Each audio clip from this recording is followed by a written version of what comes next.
ghosts and ghouls, Warlock Boo here, and today I got another webcomic for y'all. Today we will be talking about the webcomic Newman. Newman is a webcomic about a police force in a Dungeons & Dragons style world, but takes place in a modern day society. The main character is Newman, a gnome warrior, and his partner Gwen, who's kind of a ranger slash battle mage Drow. Yeah, it's weird. But the whole comic has a lot of action, a lot of comedy, and it's a romance comic, which I like. I like romance comics. I'm sappy for it, but romance has to have enough else going on or I get bored of it. But as I talk, let me move on to what the comic's fully about. The police force, them solving mysteries, their romance growing, and the difference in cultural between each race. Newman is the sequel to another comic, kind of. The original comic was about Newman and his partner who was a fairy and how they fell in love and stuff, but it just cut off. And a couple years later, Newman started back up, and they talk about how his girlfriend in the first comic series and he proposed to her and she just left because she wasn't ready for it. And I don't know, I haven't read the first one, so I don't know how any of it went. I just know it actually had story arcs and lines and stuff, but just cut off. And then this started. This, though, one thing I like about it is it reads a lot like a normal comic book. It's not as issue to issue, as page to page like a webcomic usually is. This reads like a normal comic book. Each page is considered an episode, and by that you could say it's a comic book within itself. Each is a separate comic. What I mean by that is, when you buy a comic book, you get a bunch of comics that connect to one storyline, but you gotta buy comic to get the storyline, you know, just like you do watching TV shows, and that's how this is. It's not just a couple panels, this is a full long panel per comic, and I love that. The jokes are great, the jokes are spot on. The first one is Gwen trying to get Newman to notice she likes him and gets her and him to like her back, and they have one where they have to go into a haunted hospital, another one where they fight Cthulhu, another one where they fight an evil cult. It is a very good storylines how they go, the characters develop, side characters get more notoriety as it goes, and it's just fun. Now, how are the characters? Newman is a slightly jaded, he has a slightly jaded look on the world because he's been hurt through love and stuff like that, while Gwen is a very outgoing, very kind of hot-headish, in-your-face personality, which is actually somewhat different from her race. The Drow, it turns out, they're very female-dominated, and by dominated I mean the females are freaking dominatrix and the males are considered their slaves. That is not a joke, that is literally what they show. But she is a little different. And they use this in a romantic way, too, that the females are so dominant. What it is if a female Drow and a male of any other race have strong feelings, when they kiss, it marks the male as their slave. Meaning they have been branded with some kind of magical brand without them either one always realizing it. And they give up there, basically.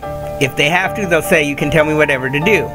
The thing is, Newman doesn't know about this, and Gwen doesn't know that would affect Newman like that, because he's a gnome. She was hoping it wouldn't. But it is hilarious how it all works on. You see 3 different versions of Drow relationship. You see Newman and Gwen, who is a nice middle. He kind of likes some of the weirder, kinkier stuff, it turns out. But she never sees him as anything like a slave like the rest of her race does. She sees him as a partner, as her equal in every way.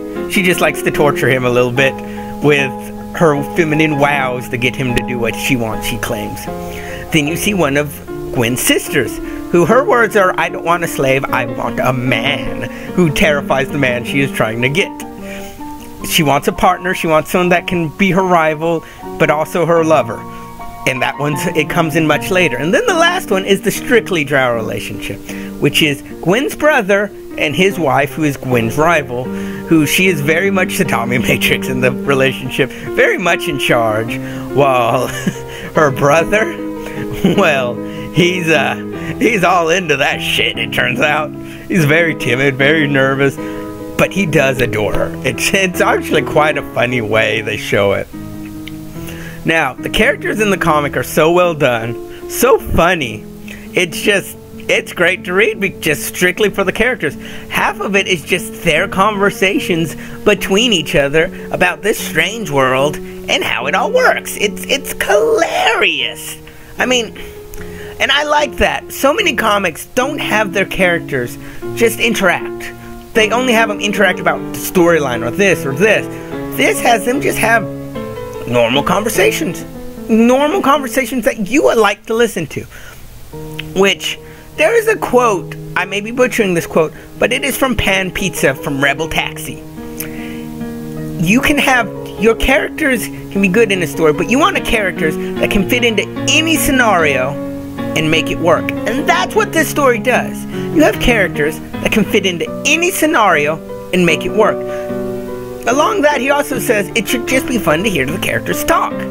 Again, that's what they do here. This comic is brilliantly done. It is hilarious. It is romantic. It is great action, but the characters are what make it great, and you can just sit there and read them talk the whole time.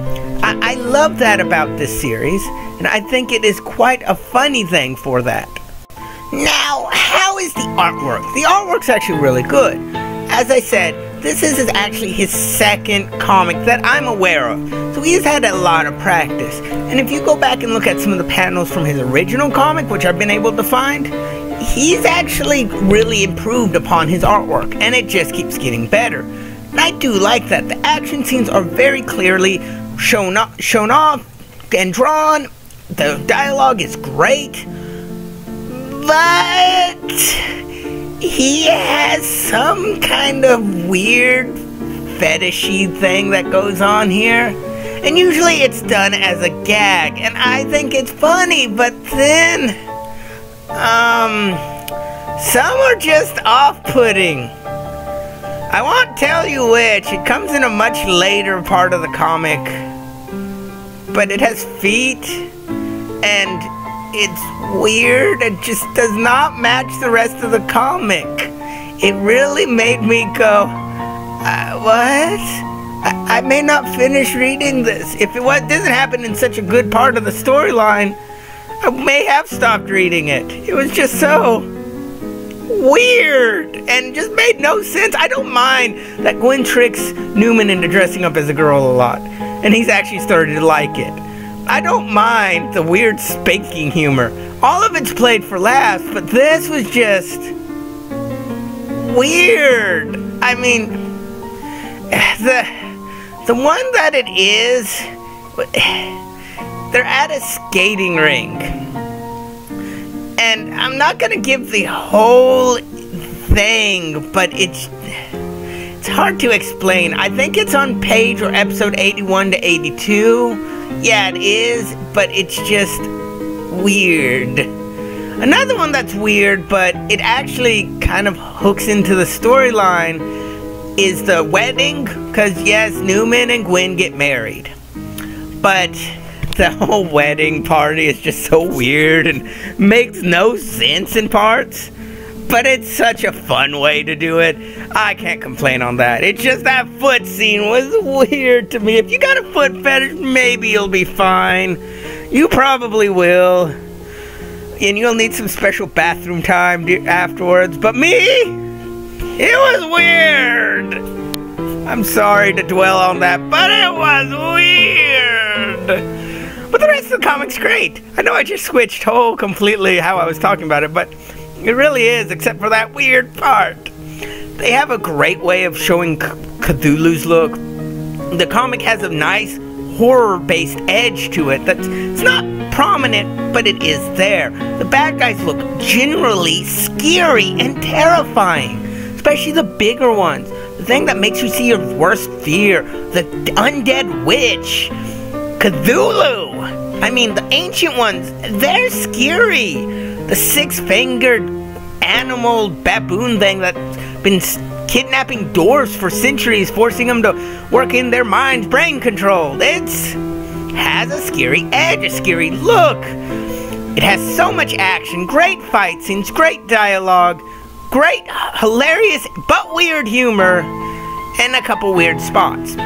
Now, the comic right now is on hiatus. They have 98 pages, 97 episodes, because a couple are just little filler things.